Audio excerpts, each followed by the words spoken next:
जय श्री राम। कैसे हैं आदरणीय मित्रों आप? मैं लक्ष्मीपुत्र डॉक्टर कुमार गणेश जयपुर बीकानेर से। हार्दिक स्वागत आपका। प्रणाम। आज का किस्सा एक ऐसी शख्सियत के बारे में है, आपने शीर्षक में नाम उनका देख लिया होगा कि जिस शख्सियत का नाम लेने मात्र से संगीत की तरंगें मन में उठने लगती है। हमारा जो आसपास का वातावरण है, वो संगीतमय हो जाता है। लगता है कि संगीत हमारे चारों ओर हवा में तैर रहा है। एक ऐसा महान व्यक्तित्व।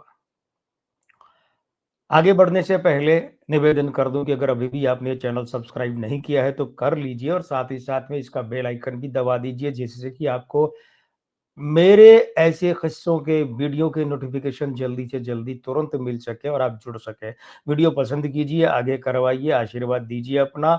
और हाँ, मैं वापस आ जाता हूँ सहगल साहब की तरफ। के.एल. सहगल, कुंदन लाल सहगल।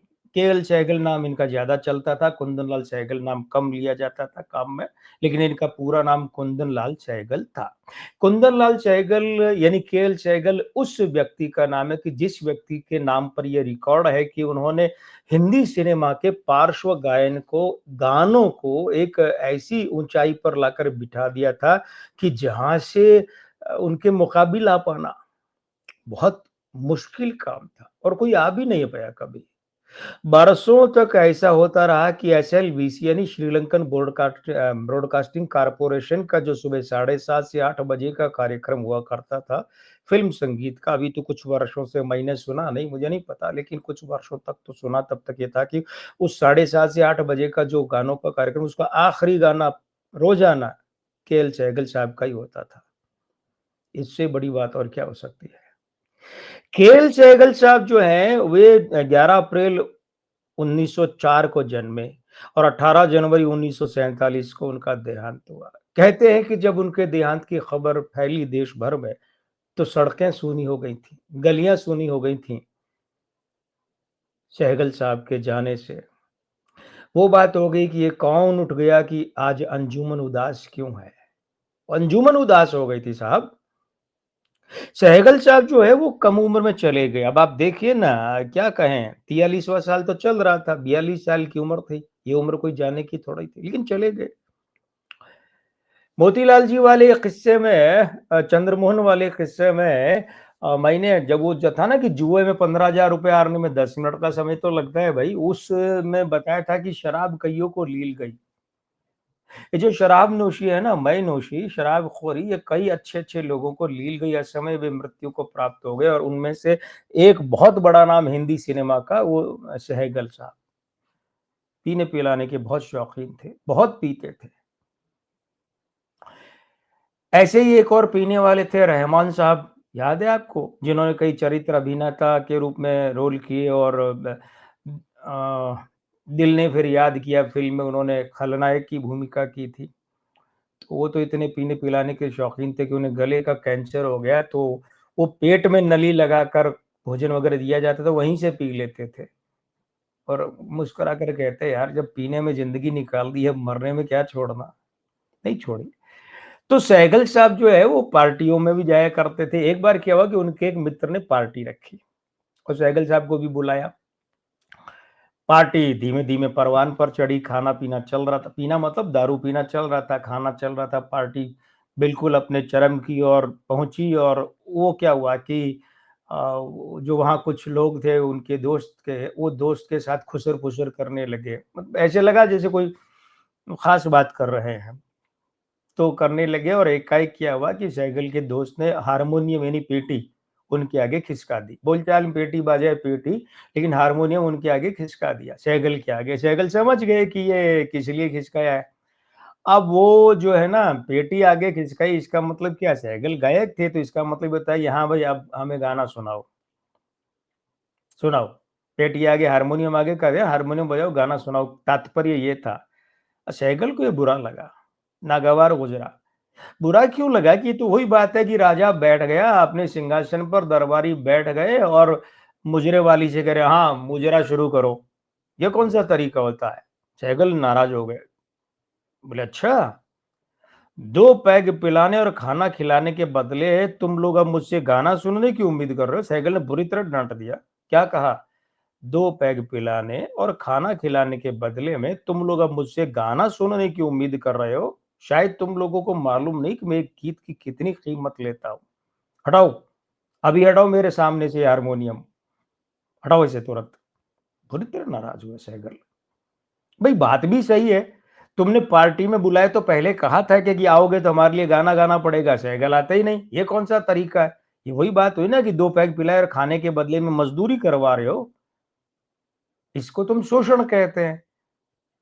जमूरा थोड़ा ही है, जो बंदर निकाला पिंजरे में से और लोगों के सामने कह दिया अब नाचना शुरू करो मेरे मेहमानों के सामने। अब गाओ सहगल मेरे मेहमानों के सामने। सहगल ने डाँटा बुरी तरह और वहाँ से बाहर निकले, गाड़ी में बैठ के निकल लिए। थोड़ा आगे चले, कुछ देर बाद में उन्होंने देखा कि एक जगह फुटपाथ के किनारे एक आदमी सोया हुआ है, भिखारी होगा संभवतः।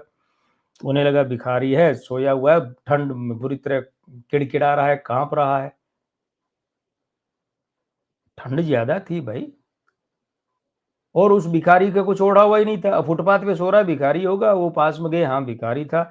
उन्होंने अपना ओवरकोट उतारा और उस भिखारी को ओढ़ा दिया।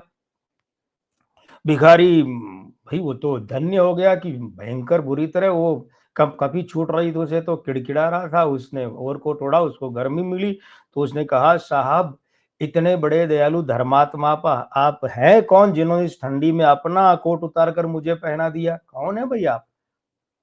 वही पूछना स्वाभाविक है, बनता है ना आधी रात को एक फुटपाथ के किनारे पड़े भिखारी जो ठंड से काँप रहा है, उसे कोई आदमी गाड़ी से उतरे कार वाला और अपना शानदार कोट उड़ा दे, अपना उतार कर उस भिखारी को उड़ा दे, तो स्वाभाविक है ना वो पूछेगा साहब आप कौन हैं?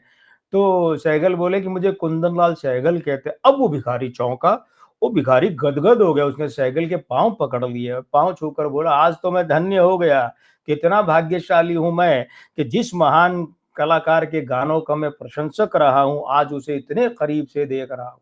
धन्य हो गया मैं तो, हाथ जोड़ दिए उसने। वहीं बैठे-बैठे, यूँ ऐसे देख रहा था हाथ जोड़े। सहगल यूँ देख रहे थे। सहगल बड़े प्रसन्न हुए। सहगल ने उसकी भावनाएँ जो हैं, वो महसूस की।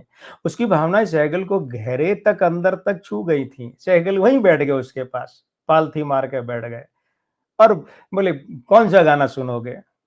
अब वो आदमी धन्य बोले अरे साहब इतना कुछ हो और वो फिर उसने फरमाइशें शुरू की।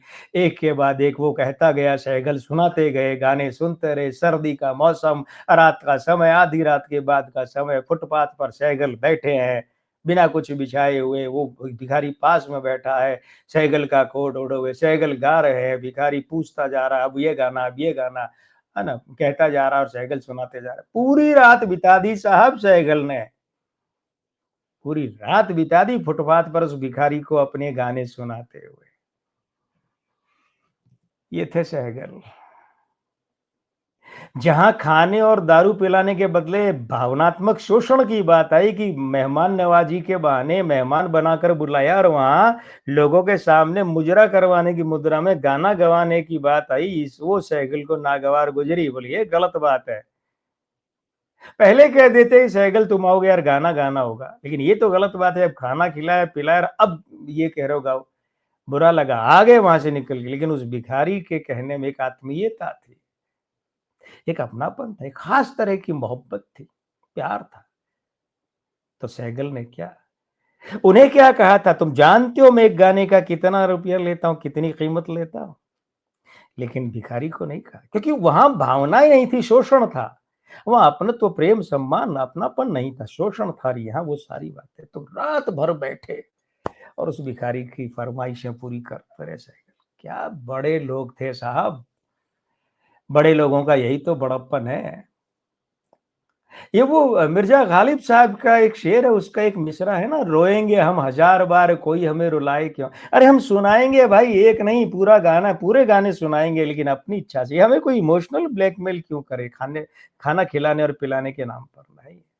कितने बड़े आदमी थे सहगल। ये बड़प्पन था उनका। और आपका बड़प्पन ये है कि आपने चैनल सब्सक्राइब किया हुआ है, मुझे पता है। हाँ, अगर किसी ने नहीं किया है तो अब कर लीजिए और साथ ही साथ में वो बेल आइकन भी दबा दीजिए जिससे कि आपको नोटिफ़िकेशन तुरंत मिले। और हाँ, मैं मिल रहा हूँ ना, मिल रहा हूँ, मैं अभी जा रहा हूँ लेकिन मिल रहा हूँ आपसे अगले वीडियो में। नया किस्सा लेकर हाजिर हूँगा। मैं लक्ष्मीपुत्र डॉक्टर कुमार गणेश, जयपुर बीकानेर से अब विदा। जय श्री राम, प्रणाम।